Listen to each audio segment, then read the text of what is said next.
Buenos días, hoy es lunes 6 de junio de 2023 y esto es la 13ª edición de La Sarteli por el Mango.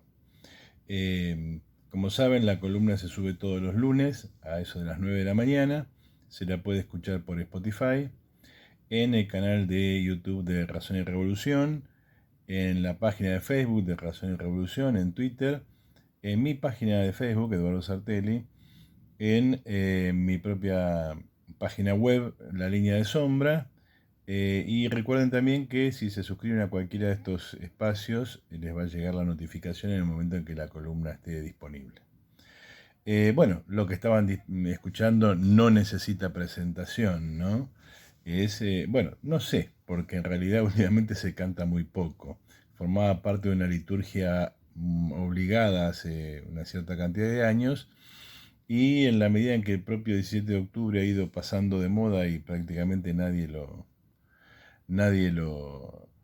festeja, tal vez haya mucha gente, sobre todo jóvenes, que no conozcan que esto es la marcha peronista o, como su nombre original lo indica, los muchachos peronistas. Está ejecutada, cantada en este caso, por Hugo del Carril. La marcha se supone que es de autor anónimo, aunque hay quienes le adjudican un origen claro y preciso. Evidentemente tiene un origen popular anterior a su transformación en himno peronista. De hecho, me acabo de enterar en Wikipedia que la marcha peronista repite las estrofas, algunas estrofas, de una canción dedicada al Club Barracas, ¿no? Algo así como: los muchachos de Barracas, todos juntos cantaremos y al mismo tiempo daremos un hurra de corazón. No sé cómo sigue después, si dice viva Barracas o algo así. Lo importante es que nadie recuerda, lamentablemente, para los fans, si quedan algunos del Club Barracas, el origen barraqueño de esta canción. Sí, todo el mundo, con las salvedades ya hechas, la asocia a esa liturgia peronista que está atada al 17 de octubre, que está atada a la reivindicación de la figura del propio Perón y del movimiento peronista. Su cantor privilegiado, y que hizo la versión más escuchada y casi se diría oficial, es Hugo del Carril, un cantante, actor, director, bueno para todo, como suelo decir yo, peronista, digamos, símbolo del peronismo, de origen radical. ¿Mm?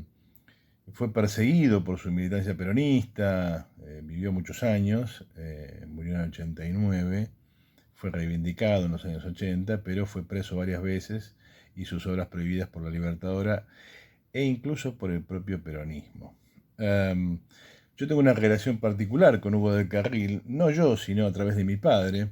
Antes de ser albañil, mi viejo era conductor de carros, y era un gran jinete, manejaba caballos y trabajaba muy de jovencito cuidando los caballos que se usaban en las películas de los estudios San Miguel, porque mi viejo vivió toda su infancia en Bellavista, cerca de los estudios San Miguel, y a través de un personaje muy querido por él, llegó a esa situación de incluso ser extra de cine en los estudios San Miguel. Se supone que mi papá tuvo alguna participación así como extra o algo así en una de las películas de Hugo del Carril, porque llegó a ser muy, muy querido por Hugo del Carril. Se supone que mi papá participó en La Quintrala y otras películas de Hugo del Carril donde, según la leyenda familiar, mi viejo aprovechaba los vestuarios de los estudios para irse al corso vestido de soldado suizo, cosas por el estilo.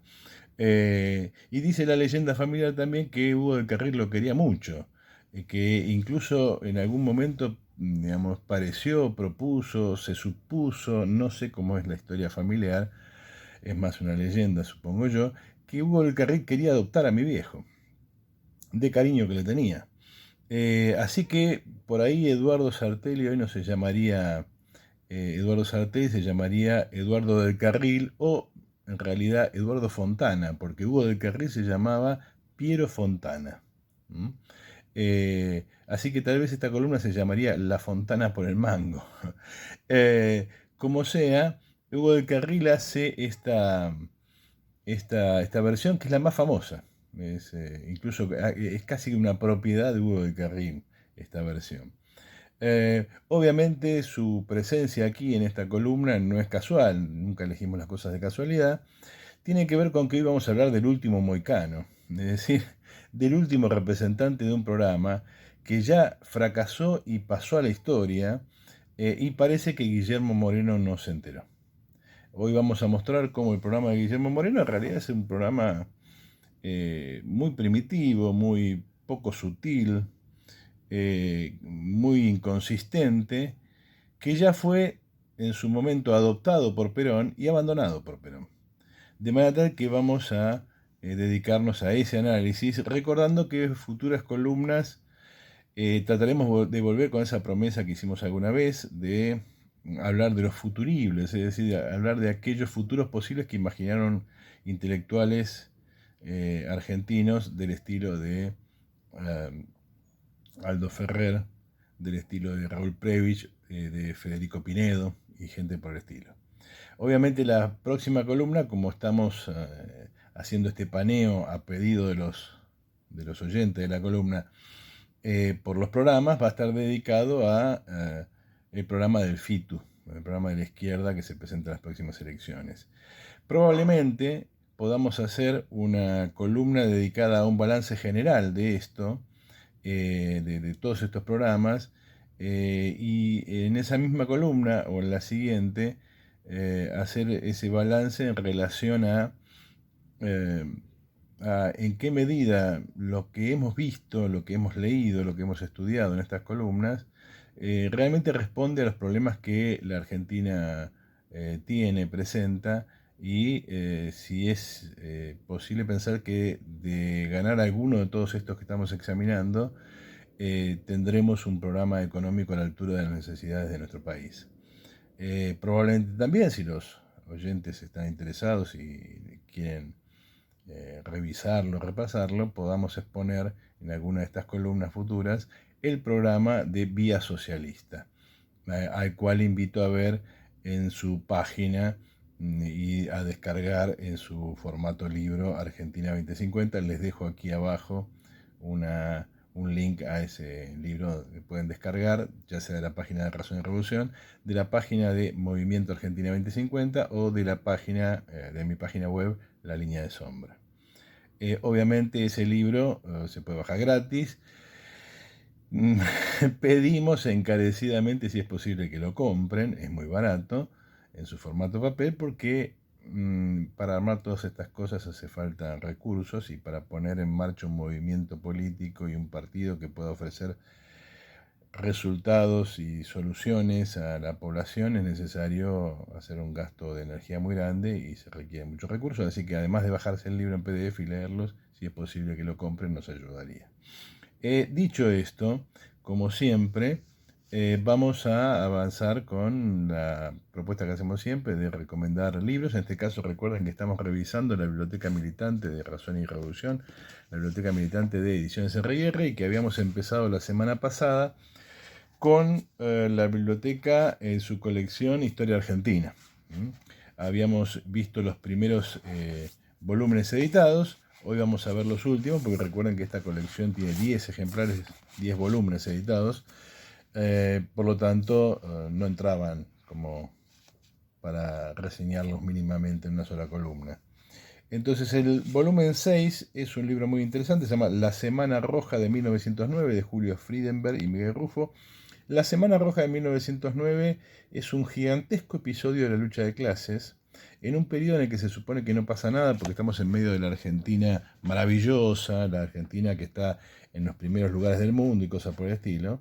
Es de 1909, es un evento muy notable, muy impresionante de la historia argentina, una gigantesca huelga general que tiene muy poca bibliografía detrás. Hay muy poca gente que ha estudiado, y este libro está muy bien hecho, está muy es muy útil, digamos, para conocer un fenómeno, un hecho que ha pasado a la historia casi, digamos, desapercibido, oculto detrás de la Semana Trágica o de las huelgas del Centenario.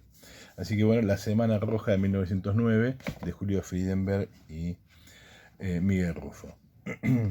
De Natalia Duval, en realidad Natalia Duval es el seudónimo de Susana Fiorito, los sindicatos clasistas, CITRAC 1970-1971.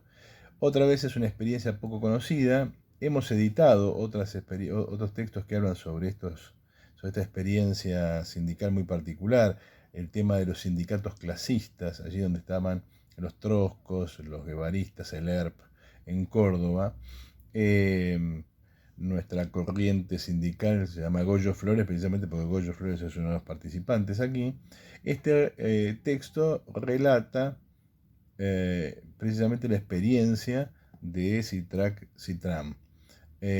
Van a ver que en nuestra colección, en nuestra biblioteca más amplia de clásicos, podemos encontrar un libro del propio Goyo Flores, que aquí les muestro, que habla precisamente de su propia experiencia. Este libro de Natalia Duval relata la experiencia en un sentido más amplio. El de Goyo Flores es casi una autobiografía que es muy impresionante también y vale la pena verla. También se las muestro aquí para que la vean. Un libro muy querido por nosotros, por su autor, un libro clásico de la historia del movimiento obrero argentino, que se llama precisamente Movimiento Obrero Argentino 1930-1945, donde su autor trata de demostrar que el nacionalismo en el movimiento obrero surge antes de Perón, y que el problema nacional en el movimiento obrero va siendo asumido antes de Perón.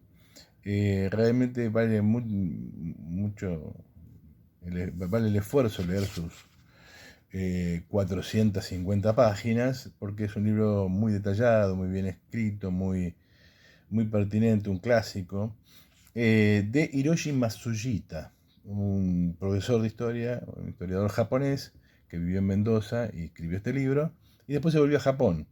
Y cuando nosotros lo editamos, ya un viejo Matsujita de cerca de 80 años, más o menos, se hizo el viaje desde Japón para estar en la presentación del libro en la Facultad de Filosofía y Letras. Les dejo aquí el link por si quieren ver esa presentación, que para nosotros fue casi enternecedora, porque el autor se hizo semejante viaje para presentar su libro.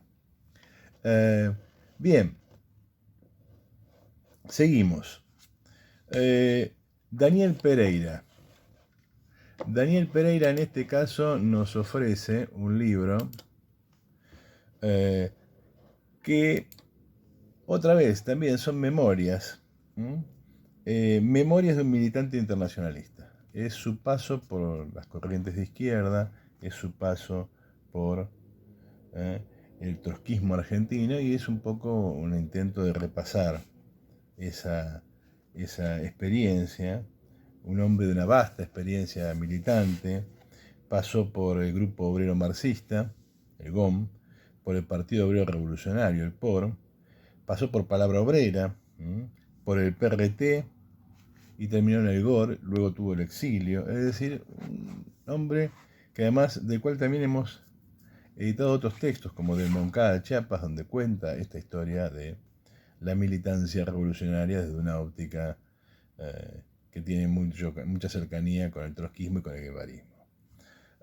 Y el último texto, muy interesante para lo que vamos a ver hoy, porque se supone que el peronismo de alguna manera no está ligado ni asociado a la represión de los obreros, cuando es exactamente lo contrario, de Marcial Luna, Telefonistas, las obreras torturadas durante el primer gobierno de Perón.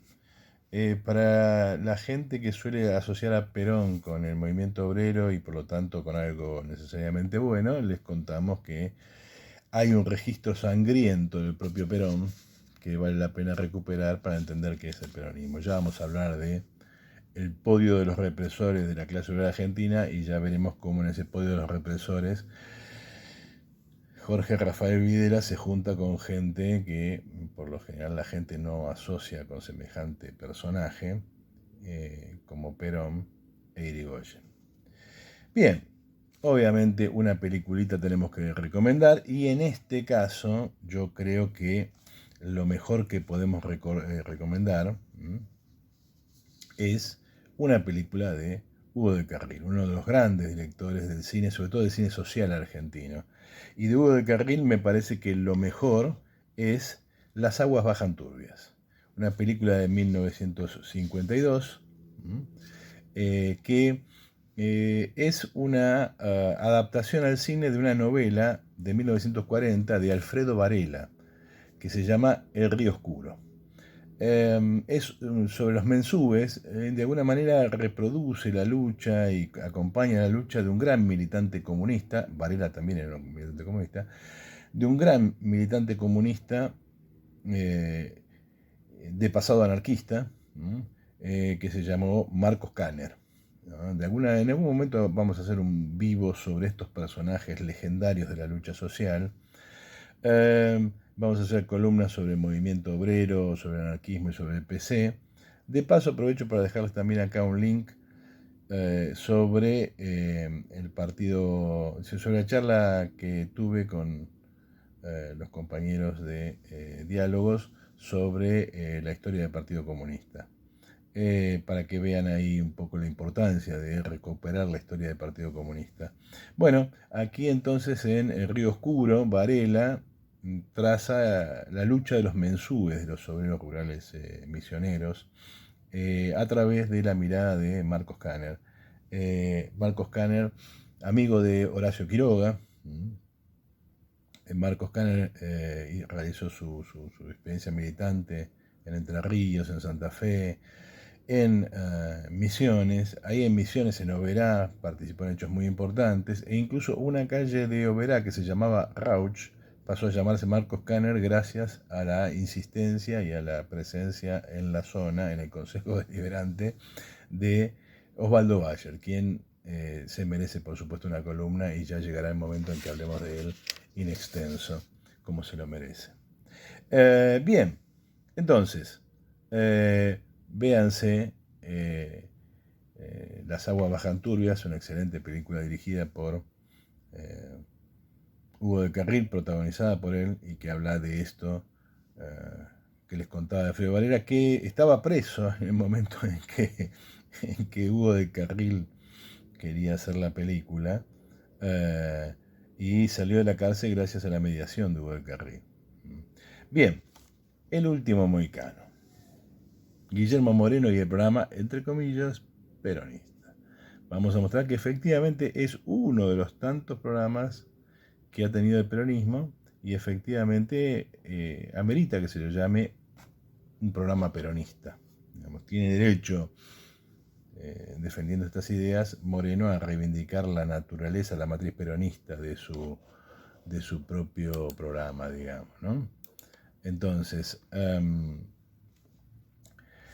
se puede hablar mucho sobre Moreno, es un personaje que da para hablar de él, digamos, pero como ustedes saben acá, no nos interesa mucho la persona, ¿sí? En realidad, como sucedió con Milei y con Larreta y Bullrich, no nos interesa entrar en esa discusión, nos interesa ver las ideas. Y por lo tanto, entonces conviene que nos concentremos en los documentos, en la parte escrita, si es que la hay, porque allí se condensan mejor las ideas y ahí es donde los personajes de alguna manera dicen la verdad, que no es necesariamente la que exponen en forma pública. Vimos que el programa escrito de Milei, por ejemplo, está a años luz de las exposiciones, digamos, desbocadas, de ideas marginales al programa que Milei presenta como su plataforma electoral. De modo tal que privilegiamos, como hicimos con Grabois, más que pronunciamientos públicos, textos escritos ad hoc para mostrar explícitamente las ideas con las cuales queremos discutir. No nos interesan tanto las personas como las ideas. Y en este caso se trata de el Plan Económico Peronista, la plataforma del agrupamiento creado por por Moreno para presentarse a las elecciones, que se llama Principios y Valores, ¿no? Eh, digamos, sí, como el pasar, porque en el programa están y se ven, es que Moreno evidentemente tiene pretensiones intelectuales y sobre todo tiene pretensiones de discusión ideológica, o sea, pretende discutir en forma amplia el liberalismo, el marxismo, y realmente una de las cosas que se notan claramente es que sabe poco de eso, digamos. Más allá de la validez de sus ideas o no, es evidente que cuando habla de marxismo y intenta utilizar cierta fraseología marxista, digamos, demuestra que no sabe de qué está hablando, digamos, habla de plusvalía relativa y dice cualquier disparate, supone que liberales y marxistas comparten la teoría del valor trabajo y que la teoría subjetiva del valor recién aparece con el consenso de Washington y tiene que ver con el neoliberalismo y con Macri y cosas por el estilo. Una serie de disparates que demuestran que conoce poco del asunto, que conoce poco de ideas generales, ¿no? Pero bueno, más allá de este problema, de estas pretensiones que no se soportan demasiado bien en el discurso, porque cuando se ve esa exposición resulta endeble, el hombre tiene sus ideas y amerita una discusión. Eh, el texto comienza metodológicamente de forma correcta, es decir, empieza pensando el problema internacional, el panorama internacional. Muy claramente lo señala, siguiendo a Perón también, pero siguiendo la metodología que cualquier político e intelectual reconoce como esencial a la hora de hablar de cualquier problema nacional o local, que es tener una firme y una clara idea del escenario internacional, porque lo local no se entiende en sí mismo. El problema es que el balance internacional que nos muestra es, por decirlo suavemente, endeble. Según Moreno, estamos en presencia de la agonía de la globalización liberal socialdemócrata. Lo que otros llaman el fin del neoliberalismo, lo pone de esta manera, pero no quiere decir algo muy diferente de eso, ¿no? Y por lo tanto la idea no es muy original. Es discutible si es efectivamente así, pero uno podría decir que el momento triunfal del neoliberalismo es en los años 90 y que desde el 2008 para acá está de capa caída, y esa idea de Moreno, expresada bajo la forma de globalización liberal socialdemócrata, no está del todo descaminada. Lo que tal vez es más discutible es la idea de que hay un retorno de lo nacional, y que ese retorno de lo nacional puede ser un retorno positivo, incluyente, integrador, o un nacionalismo excluyente, o un nacionalismo de la exclusión. Porque estamos en presencia de un nuevo orden internacional. Ese nuevo orden internacional, curiosamente, es raro lo que dice aquí, tiene que ver con una orientación más nacionalista de los Estados Unidos, que tiene que ver con el America First que pone de moda Donald Trump, ¿no? Una política más nacionalista para los Estados Unidos. Es difícil ver acá una novedad con respecto a esto. No queda claro que haya un cambio de política muy sustantiva. El segundo elemento de este nuevo orden internacional es, a su juicio, el resurgimiento de la Federación Rusa con Putin. Digamos, hay una subordinación, una subestimación. Una cosa que vamos a encontrar es que no hay una valoración muy adecuada del lugar de China en la nueva escenario mundial, aunque por ahí después dice que la confrontación económica fundamental se está dando allí, pero digamos es medio confuso ese punto. Y lo que es realmente disparatado, porque se menciona, es disparatado porque no tiene lógica alguna y no corresponde a la realidad, y además después lo abandona por completo en el desarrollo del texto, es que el otro elemento del nuevo orden internacional, además de el cambio que él observa en la política internacional de los Estados Unidos y además del resurgimiento de Putin, de la Federación Rusa con Putin, es la aparición de Francisco y su influencia sobre los pueblos del mundo. Esto, la verdad que no sabría cómo tomarlo. El elemento que él observa, que después va a ser clave en la forma en que él plantea los problemas de la Argentina y las soluciones que pretende darla, es que China y Europa van camino a la subordinación a los Estados Unidos. Él ve una nueva hegemonía norteamericana en marcha, Y esto es un elemento discutible, ¿no? Discutible, pero que están subordinadas porque el precio de la energía que pagan es el doble del precio que paga la energía de Estados Unidos. En Estados Unidos ha habido una revolución energética y esa revolución energética le ha dado una ventaja, aparentemente desde el punto de vista de Moreno, una ventaja competitiva muy notable. Bueno, no parece que esto sea así y no parece que efectivamente haya en los Estados Unidos una revolución energética que tenga semejante impacto competitivo, ¿no? De todas maneras, bueno, entonces el papel de Europa es muy secundario. Podríamos acordar en ese punto, sobre todo por la forma en que Europa se está planteando la resolución de la guerra de Ucrania. Eh, pero evidentemente me parece que la pifia por completo en la subestimación del papel de la presencia china en el mundo. Em, ¿Cuáles son las características entonces de este nuevo orden internacional? En sus propias palabras, existe en vez de una globalización una puesta en valor de los vectores de competitividad de las economías nacionales. Un poco pomposo para decir algo sencillo, habría una especie de revival de las economías nacionales antes que una orientación mercado externo, ¿sí? Eh, Se podría decir que algo de esto existe y que es mejor nombrarlo de otra manera, dicho de otra forma, una forma más sencilla. Vamos hacia un mercado mundial que tiende a fragmentarse, en el sentido de se forman bloques económicos que tienden a fragmentarse. Todavía no estamos en el escenario de la década del 30, pero hay un camino en ese sentido iniciado. En ese contexto hay una dinámica confrontativa y esa dinámica confrontativa va a definir quién se queda con qué en ese nuevo orden internacional, es decir, quiénes se quedan con porciones de trabajo y quiénes lo pierden. Es decir, quiénes van a ocupar un lugar más o menos positivo en el concierto mundial y quiénes no. En ese contexto él ve una oportunidad para la Argentina. La Argentina tendría la oportunidad si es que es capaz de desarrollar un nacionalismo, un modelo de nacionalismo con inclusión e integración. A ese modelo él lo llama modelo de desarrollo económico permanente y sustentable. El problema es que carece de esas virtudes, es decir, el modelo que él plantea no puede ser ni permanente ni sustentable.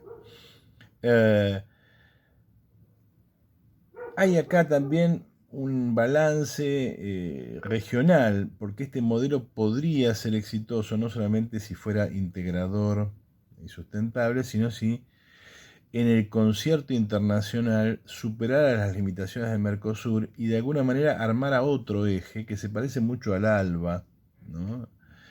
Porque propone algo así como volver al eje Caracas, Bogotá, Lima, Buenos Aires. Pareciera que, y vamos a darnos cuenta que efectivamente esto que parece no está tan descaminado, no está tan lejos de la realidad, pareciera que Moreno está volviendo a una geopolítica casi del primer Perón, ¿no? Donde los enemigos, o por lo menos los no amigos, o por lo menos los no socios inmediatos, no son ni Chile ni Brasil. Bien, hasta aquí el planteo general. El texto es bastante repetitivo, tiene unas 50 páginas, le sobran unas cuantas porque se repite varias veces las mismas ideas, pero digamos es un texto ambicioso. Por ejemplo, Moreno no se limita a estas cuestiones geopolíticas generales, sino que incluso cree necesario apoyar, no es una creencia que uno pueda decir que carece de importancia, cree necesario desarrollar un poco de filosofía política para fundamentar su proyecto. Y entonces cree necesario definir conceptos y explicar por qué. Y entonces obviamente el primer concepto que tiene que explicar es el de patria. Y allí nos encontramos con una de las debilidades muy obvias no solamente de, de Moreno, una de las debilidades muy obvias del peronismo en general, acerca de la imagen de una sociedad que no tiene demasiadas fisuras, una sociedad que no tiene clases sociales, o donde las clases sociales, que sí existen, el discurso de Moreno, no tienen entre sí contradicciones insalvables. En realidad son simples diferencias funcionales que no le impiden formar parte de una gran familia, una familia cuyas contradicciones se salvan en la totalidad nacional. El pueblo, entonces, en el esquema de Moreno, es un conglomerado relativamente homogéneo, casi definido al estilo constitucional. Está formado por todos los hombres y mujeres que quieren habitar un territorio, en este caso el argentino. Es decir, la imagen de la estructura social que nos ofrece Moreno es notablemente ingenua o cándida, por decirlo de una manera suave.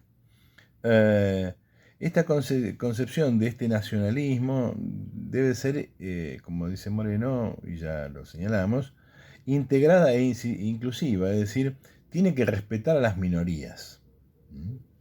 Y cuando enumera las minorías nos enteramos de un par de cosas interesantes. Por ejemplo, que hay minorías étnicas, de género y económicas. La clase obrera sería una minoría, por ejemplo. Lo que es el 80 y pico por ciento de la población es una minoría. Y nos enteramos allí que los capitalistas tienen derecho a lo que exigen porque representan un esfuerzo físico e intelectual acumulado. O sea, el capital de la General Motors es el esfuerzo físico y acumulado del señor físico e intelectual, acumulado del señor General Motors. O sea, los millonarios hacen lo suyo, digamos. Es evidente que la concepción de clase a Moreno no le entra. Las contradicciones entre individuos que pueden existir se resuelven en el todo nacional y es función del Estado articular redes comunitarias y sociales que concilien lo que desde su punto de vista es perfectamente conciliable y desde un punto de vista marxista por supuesto es inconciliable, ¿no? Moreno es un defensor del capitalismo, es un defensor de la explotación social y es un defensor de los millonarios, los ricos.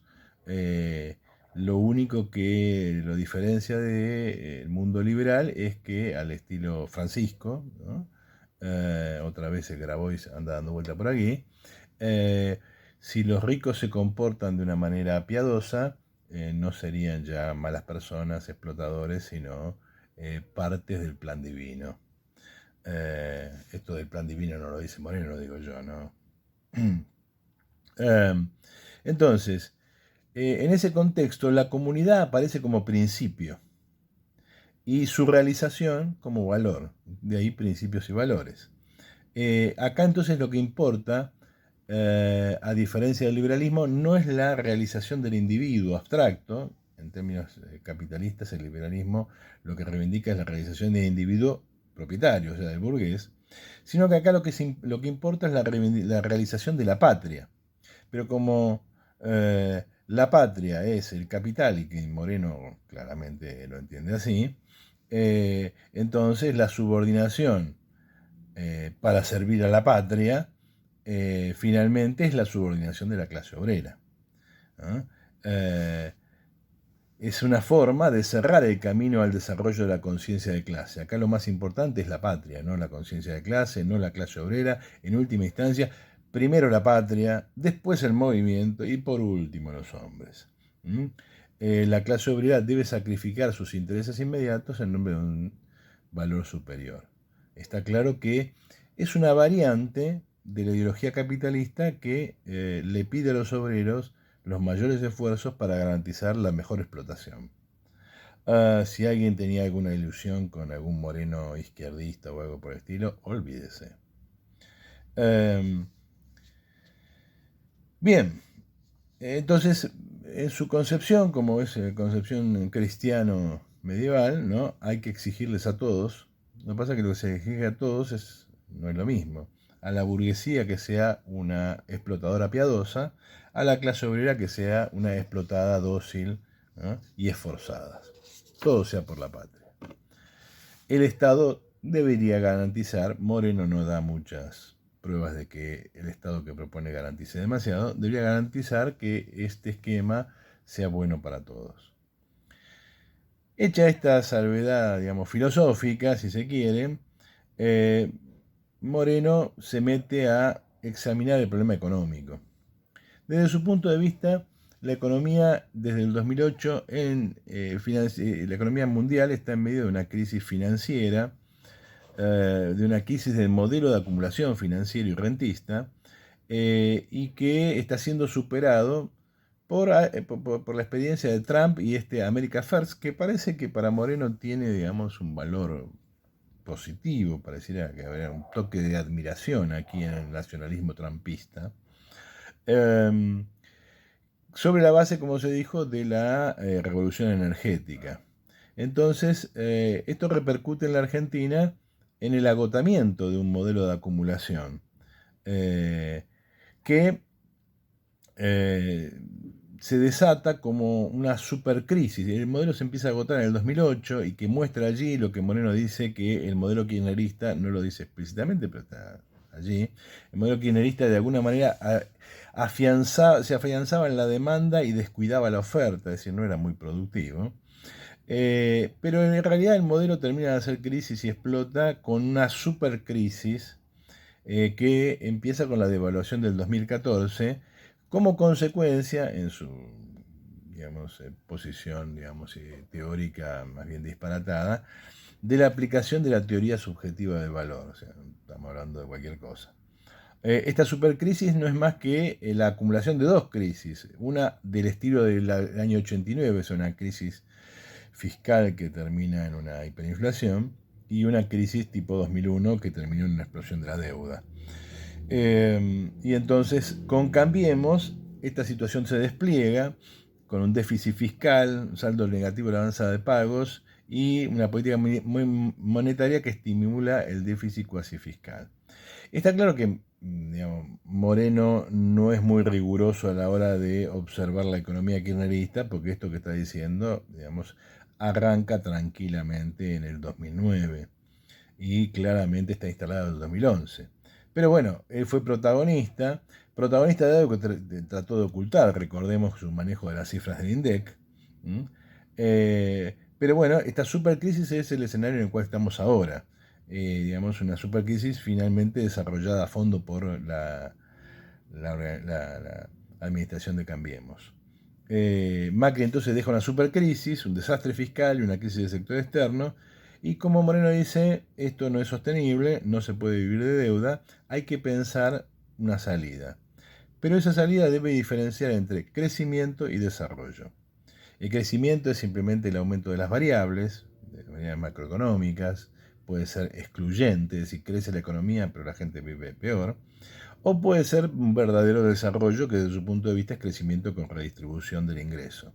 Y por lo tanto, Moreno nos va a tratar de ofrecer una alternativa en ese sentido, porque ve que las alternativas que están presentes, y ahí hay una crítica implícita al kirchnerismo, es un gradualismo que diseña un país, como se decía en Europa en los años 90, en dos tiempos, no lo dice él, lo digo yo esto.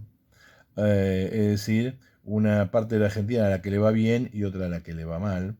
Es curioso que Moreno no hable de Menem, ¿no? Porque aquí evidentemente hay, para hablar largo y tendido de Menem, es evidente que Moreno hace silencio sobre muchas cosas de las cuales no le conviene hablar.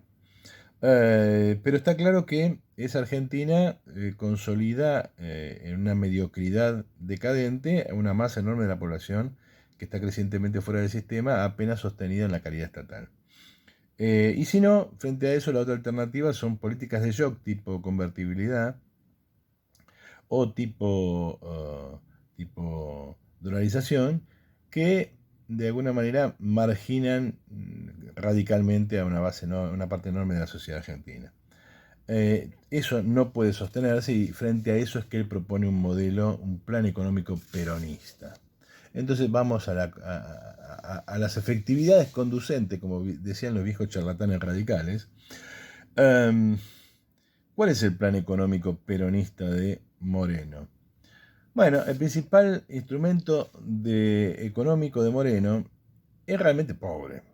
realmente pobre, realmente sí. ¿Realmente cree que con esto la Argentina obtiene algún instrumento importante para manejar y desarrollar su economía? Básicamente lo que propone es un desacople en los precios internos y externos. El desacople del precio de los alimentos a través de las retenciones para que se contenga el precio interno de las mercancías que constituyen la canasta básica, sobre todo alimenticia, de las clases populares, y para que haya un desarrollo del mercado interno, es decir, para que haya aumento de poder de compra de los obreros, todo eso mediante retenciones para bajar el precio local, y también un desacople de los precios de la energía, que operaría como subsidio al capital. Es decir, de alguna manera está tratando de reproducir eso que tanto parece apreciar en Trump, es decir, esa revolución supuestamente energética. Esto debiera mejorar al mismo tiempo la capacidad competitiva de la economía argentina y al mismo tiempo elevar las condiciones de vida de los obreros. El modelo productivo entonces es básicamente un sistema de subsidios al capital, abaratando la mano de obra, abaratando la energía, todo eso centrado en retenciones. Digamos que como instrumento es muy pobre. Digamos, es muy pobre. Si cree que con eso va a lograr algo, no conoce los últimos 50 o 60 años de la Argentina que se han basado básicamente en eso, ¿no? Lo que conocemos de la historia económica argentina es eso. El único probablemente que se salió en buena medida de esa norma ha sido Menem, tal vez Cleguer Bacena, tal vez Martínez Dios, pero en general la fórmula ha sido siempre esa. Pretende garantizar las condiciones de vida de la clase obrera y mejorarlas porque el plan no funciona si no tiene apoyo social, lo cual es razonable en términos políticos, modificando el mercado de trabajo, un mercado de trabajo que beneficie al empleo registrado, productivo y protegido. Está en contra de los planes. Es más, llama a armonizar las políticas sociales con el mercado de trabajo. Si no podemos dar subsidios y planes, sobre todo de tan magnitud, que en realidad, digamos, sea más productivo no trabajar que trabajar. Se acerca a ciertos discursos que, digamos, no vamos a profundizar porque no queremos chicanear, pero hay aquí bastante tela para cortar. ¿Qué otras medidas se proponen para sostener este esquema tan precario? Controlar el precio, modificar la ley de arrendamientos rurales para controlar el precio del arrendamiento, de esa manera supone que va a mejorar las condiciones de producción en la región pampeana. Para los que no están viendo, acabo de hacer un gesto de incredulidad. Aumentar las retenciones en la zona núcleo, porque finalmente Moreno lo único que entiende es que puede sacar recursos de ahí. Eso sí, a los terratenientes no los vamos a dejar con las manos vacías, les vamos a dar un bono en moneda dura a cobrar en el futuro, en retribución a su esfuerzo patriótico. Yo no sé si acá Moreno está siendo irónico o qué, pero uno podría esbozar una sonrisita irónica pensando que Moreno se llena la boca y grita al estilo Milei, nada más que con otro contenido, haciendo creer que es un hombre capaz de ponerle mano dura al capital y en realidad, no digo que lo contrario, pero más o menos. Propone un nuevo pacto fiscal que no queda claro en qué consiste. Mecanismos ad hoc para resolver la deuda a corto plazo. Parecido están pensando en un plan Bonex, no sé, no queda claro allí. Al estilo clásico peronista propone una reforma de la estructura del Banco Central, donde se incluye empresarios de la CGT, porque el Banco Central no va a tener la función que los liberales quieren para el Banco Central, del estilo que está proponiendo Tomás Liendo, o Lacunza, o La Espina, es decir, de un Banco Central que se separe de la política y que tenga por función garantizar la estabilidad monetaria. En realidad, lo que está pensando Moreno es otra cosa. Está pensando en algo así como lo que hizo Perón con el Banco Central en su momento, es decir, un sistema en el cual lo que constituye la actividad propia del Banco Central es apuntalar la actividad económica, sobre todo subsidiar a la industria. Paradójicamente supone que eso va a generar de alguna manera un descenso abrupto de la tasa de inflación, no queda claro cómo eso se consigue, y igual que Milei aparecen una serie de propuestas que uno podría caracterizar como simplemente ingenuas, como reducir a 8 el número de ministerios. Hay como cierta obsesión con esa estupidez. Y al mismo tiempo, Moreno señala hay que reducir los subsidios energéticos, de alguna manera señala que hay que sincerar tarifas. Todo esto en el marco de un magno acuerdo social. A Moreno le gusta mucho poner esos nombres grandilocuentes, magno acuerdo social, que implicaría, digamos, seleccionar mercados en los cuales se pueda vender en condiciones que sean favorables para la Argentina, con tecnologías que beneficien los intereses nacionales y mejoren el nivel de vida, y que mejoren o que produzcan una distribución funcional del ingreso nueva. Es decir, en vez de el 50-50 típicamente peronista, como lo recordó en algún momento Cristina, él preferiría un 40-60, digamos, eso sería toda su audacia distributiva. Esto se lograría, según él, impidiendo que se produzca plusvalía, plusvalía relativa, demostrando que no tiene la menor idea de lo que es la plusvalía relativa y cosas por el estilo. ¿Cuál es el sujeto al que Moreno apela? Y obviamente es la burguesía, es un político burgués, acá no hay nada de socialista, no hay nada de izquierdista, este es más bien un típico programa demócrata cristiano derechista con sesgos corporativistas muy claros. Pero Moreno es explícito en este punto, el sujeto no es el Estado, el sujeto es la economía privada. El Estado fuerte no es el que está en todos lados, sino el que está en la base de la estrategia de ese desarrollo. Coincide con esto en Bullrich, digamos, con Bullrich, como ha dicho Bullrich en algún momento, cuando la economía estatal, el peso del Estado es mayor que la economía privada, las cosas están mal. Incluso en este punto se opone a gente que compartiría ciertas ideas aparentemente, como Grabois. En realidad, Moreno está reivindicando algo que la gente no suele asociar con el peronismo. El peronismo no es estatista. El peronismo utiliza el Estado como forma de subvencionar, sostener y mejorar los negocios burgueses, no como constructor de un Estado productivo, independiente, al servicio del país, como suelen decir eso, mucho menos al servicio de la clase obrera. Coincide con una legendaria cita de Antonio Cafiero en su libro 5 años después, en 1961, donde afirma eso: el peronismo no es estatista. Moreno no es estatista. Moreno lo que quiere es que el Estado subsidie, garantice, mejore las condiciones de explotación social. Supuestamente eso le va a servir a todo el mundo. Hagamos un balance final. Estamos hablando de un nacionalismo al estilo peronista, es decir, un nacionalismo, del cual vamos a hablar en algún momento, ese nacionalismo que cree que no hay que copiar recetas, que hay que tener soluciones propias, un nacionalismo que cree que rechazar a Europa que cree que se puede rechazar a Europa tomando de Europa las ideas con las cuales se rechaza a Europa, ¿no? Son ideas típicas del proteccionismo alemán. Acá está Friedrich List detrás de esto, seguro, aunque Moreno no lo sepa.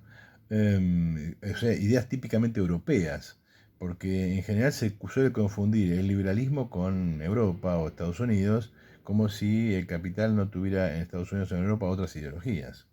Esta es típica ideología del capitalismo más endeble, que debe defenderse del capitalismo más poderoso y que por lo tanto busca un sometimiento más profundo de la clase obrera para hacer posible esa competencia con capitales más poderosos. Ya vamos a hacer en algún momento una historia de este nacionalismo de raíz alemana y del corporativismo peronista. Vamos a hablar de la comunidad organizada en algún momento. Ahora, este nacionalismo que se supone que está al servicio de toda la clase obrera y que reclama ser un programa peronista, efectivamente lo es. Es el programa del primer gobierno de Perón. Es muy parecido al programa con el que Perón empieza entre el 46 y el 49 y que hace crisis en el 49. Eh, para peor y encima tiene una serie de defectos en relación a ese intento original de Perón. Y esa serie de defectos tienen que ver con, bueno, por un lado le faltan los recursos que Perón tenía al final de la, de la Segunda Guerra Mundial, o sea, está arrancando mal. Le falta el impulso que Perón tenía de industrialización estatal, estilo Somisa y cosas por el estilo, fabricaciones militares. Y le falta un instrumento esencial en ese programa que fue IAPI. En Moreno eso no está claro cómo se va a canalizar, no cómo se va a hacer. El programa de Moreno además parte de tres supuestos falsos. Uno es que se puede seguir viviendo de la renta agraria y que eso es suficiente para hacer arrancar la economía. Recordemos que Néstor y Cristina tuvieron la suerte de los mejores términos de intercambio en la historia de la Argentina. Es decir, dicho en términos marxistas, el mayor ingreso de renta diferencial de la historia de Argentina, o lo que es lo mismo, el milagro de la super soja. Con la soja a $600, ingresos de miles y miles, Aldo Ferreres,